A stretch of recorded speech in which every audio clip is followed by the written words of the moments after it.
Yes guys, so today we are doing a review on an iconic knife. This thing has set the stage for budget knives everywhere. It has lifted the standard for what we can expect in terms of materials, in terms of build quality, and in terms of a price tag. This thing really, just set the knife world on fire to some extent. There are so many people out there who have this knife, and I'm kind of late to the party, but that's okay because I finally got mine and I am so excited and so happy to own this knife. This thing is exceptional. And it is, as you guys know, the QSP Penguin. That is awesome. And it comes packaged with just this little specs card and no microfiber cloth, but a nice box. Let's take a look at the blade before we ramble on. That is next level. By now you probably have seen a Penguin before, and if you don't own one, you might be in the process of getting one, because this thing is truly next level. That is exceptional. Guys, I got this knife for three reasons. One, because there's a lot of hype and I wanted to see for myself, is this thing as great as everyone tells me? I have some friends that do own this knife, and they have raved on about the build quality and just how great it is and everything like that. But sometimes you need to own it, carry it a little bit, use it to really understand if it truly is an amazing knife. And yeah, I've only been impressed so far. Another reason why I got it is because it does make for a great comparison knife. So if I am talking about, for instance, the Nebula, you guys know I love pickled steel knives and I will continue to review them. But yeah, if we for instance talk about the Nebula now, many of you guys do own a Penguin, so you can understand actually, hey, this is the size of the Nebula, and they are almost even. The Nebula is etching it by like 0.5 centimeter.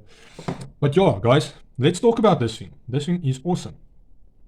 So it has an overall length of 18 centimeters.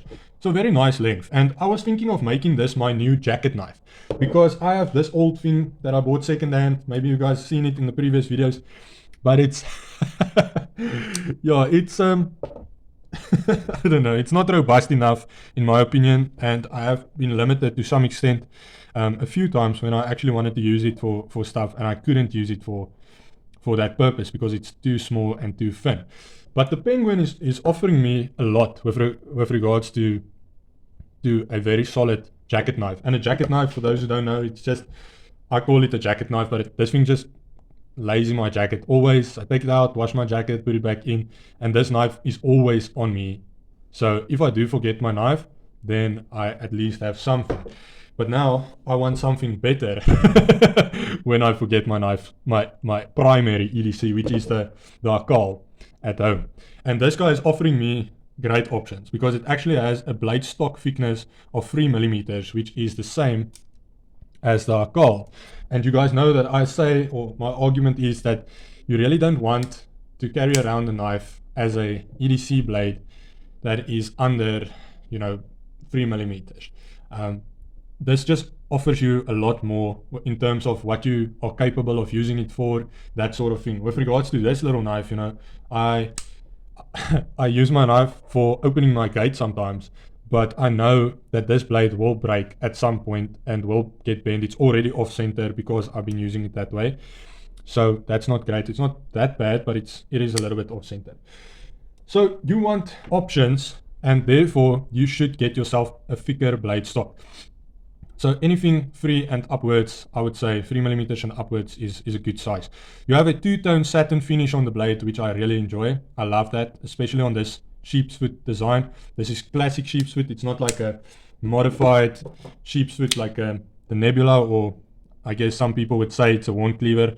I will be doing like a blade shape video as well, because I feel that there's a lot of misconception, and I've also been a victim to that. Because when you look at this thing, it's it's sort of a I don't know, drop point modified sheepsfoot wand cleaver blade shapes. So yeah, the only other sheepsfoot knife that I do own is the pickled steel Joker. So this knife is very comparable to the QSP Penguin with regards to its micarta, because the micarta on the QSP Penguin actually made it extremely popular to some extent, because this is highly sought after micarta. This is a very fantastic grippy micarta. It's high quality micarta, and this is not a color of micarta that you see every day. And for that reason, it made the Penguin, I feel, more sought after. The Penguin does come in various scale types, so you get them in G10, you get them in carbon, shredded carbon fiber overlays, you get them in normal carbon fiber overlays. So the shredded carbon would look something like this. They do add some color sometimes, like red or blue, and you actually can get a shredded carbon scale Penguin for around $675. This one costs $650. Guys, that is exceptional value for money, and that is what this channel is about, showing knives that really offer you exceptional value for money. And that is why we have done so many pickled steel knives so far, because it's just tough to beat. So we have a closed length of 10 centimeters, actually 10.2. So that's nice for EDC, great size for a pocket knife, I feel like. We have therefore then a blade length of like basically 8 centimeters. So you get a proper cutting edge. Now with this blade shape, you are to some extent limited. You can't use this knife for self-defense. I can almost promise you I would rather use my hands in that scenario, because you can't actually stab with this knife, but it's great for cutting things, opening boxes, very good utility blade shape. Even doing some leather work, this is a fantastic knife for that, for those purposes. So that's great. Okay, we have a liner locking mechanism, obviously, and the scales or the liners are not skeletonized. It does have a flow through style with regards to the handle. No backspacer, but you do have two proper standoffs there. It is a very solid knife, well built knife, extremely well built, great quality. It really is. I think this thing can stand up to some great premium knives out there, and that's probably why it's so popular. So yeah, we do have ambidextrous thumb studs here, so it does work well for thumb flicking. The action is great, or even reverse flick, or what you call it, spider flick. Can you spider flick a thumb stud? I don't know, but I am calling it spider flick because that is fantastic. It actually runs on some copper washers, which is something different. You know, I didn't expect that with regards to this action, because the action is so snappy, it's so phenomenal, it drops shut, you know.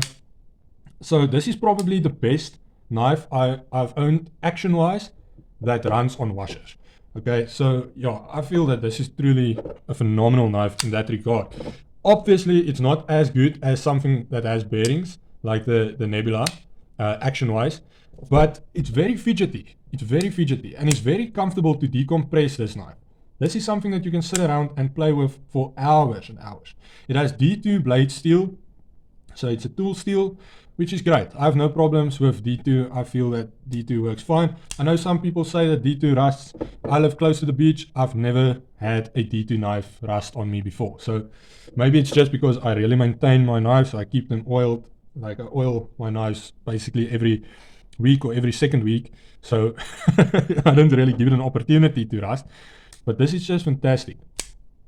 The one thing about micarta that I have to say, and I think especially with this Penguin, more so as with, for instance, the Joker. The Joker is smooth micarta. It feels almost like there's a little bit of just a layer, kind of a protective layer, also on the Nebula. It doesn't absorb oils and stuff as easily. And that is where I sort of think, you know, where they have an advantage maybe, or what made this knife popular is probably this fantastic micarta, but then also, you know, that's also in some sense the downfall, because this stuff will absorb the oils in your hand. It will absorb your knife oil that you put on for maintenance.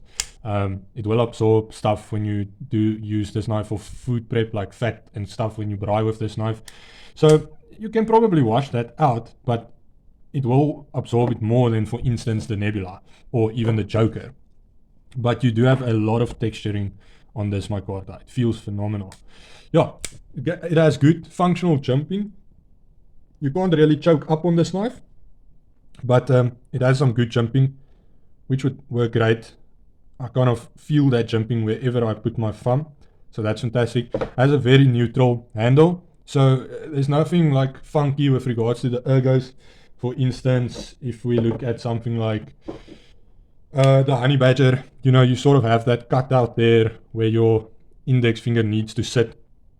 This thing, either way you hold it, it just fits. Okay, so it's neutral. It is comfortable ergos. It's not like the best with regards to ergonomics. I would say the Nebula to me is a bit more comfortable because it just has those little curves and contours that kind of was designed to make it more ergonomic. This one, plain and simple, easygoing, basic knife, but yeah, it works, and it's something we see less of these days, and sometimes less can be more also. So I love the Penguin. I really love the Penguin. I do prefer thumb studs or a thumb hole over a flipper tab. I know a lot of people don't, but I do. But this does come with some sort of a little bit of a limiting factor, because if I take something like the Joker, for instance, it does have this little flipper tab. Now, when I go to close the Joker, that flipper tab kind of protects my thumb from just that drop shut action, because this thing is extremely drop shutty. So if it didn't have that flipper tab, I would probably be without fingers at this stage. Where with the Penguin, you know, if I end up kind of taking it too low, that blade will drop on my finger right there. So that's just something to consider. Okay, yeah, it does have a reversible pocket clip, and that's fantastic. So you can have it tip up left hand or right hand carry, and this is probably one of the highlights for me. So yeah, guys, in the previous video I did mention it. I don't like it when, and I'm not going to bash knives. I still love the Rat. I still love Spyderco knives. They're awesome. But it just looks more complete when you actually fill those holes with some screws. You know, if you're not using it left hand, then you can at least fill those holes with some screws. And if people don't like the screws there or that look, then they can just take it out. But I would like that option with regards to something like the Rat, you know, which has like 9 holes that you're not using, or even a PM2 which has 9 holes that you're not using. Give me something that I can just round it off with, you know, that I can just fill those little slots, because it does look incomplete. But the Penguin did think of that, QSP did think of that, so they did fill these holes with some screws, and I'm actually stunned that they did that, but they didn't think of putting a plate in the hole. So you see here with the Nebula, you have a reversible pocket clip, same story, you have that screw there that just rounds it off nicely, and you have this little plate insert there. Now with the Penguin, you don't have that. You just have a random hole at the bottom of your scale.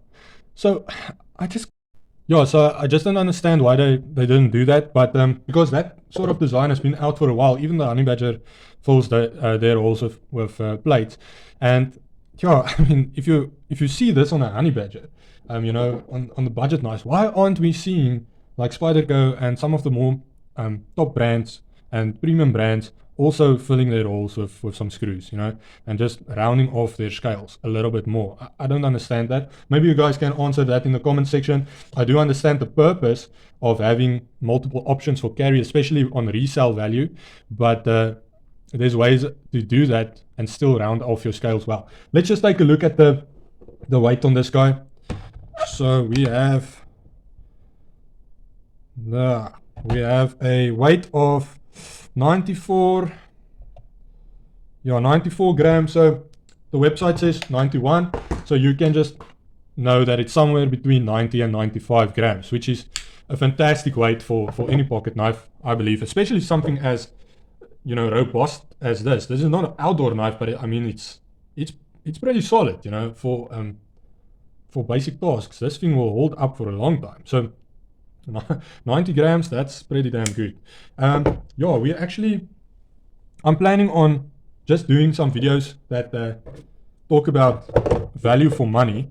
So I will be comparing the Penguin with knives like the Nebula, the Joker, and yeah, some other knives from Pickled Steel. You know, please go check out Pickled Steel. They do offer some great value for money knives, as I showed here today. The Wahoo, the Joker, the Nebula, the Akal, all fantastic knives with great build quality, great material, and a great price tag. So it's definitely a knife you want if you are looking for a budget knife. But we are going to see, because this is sort of the king, right?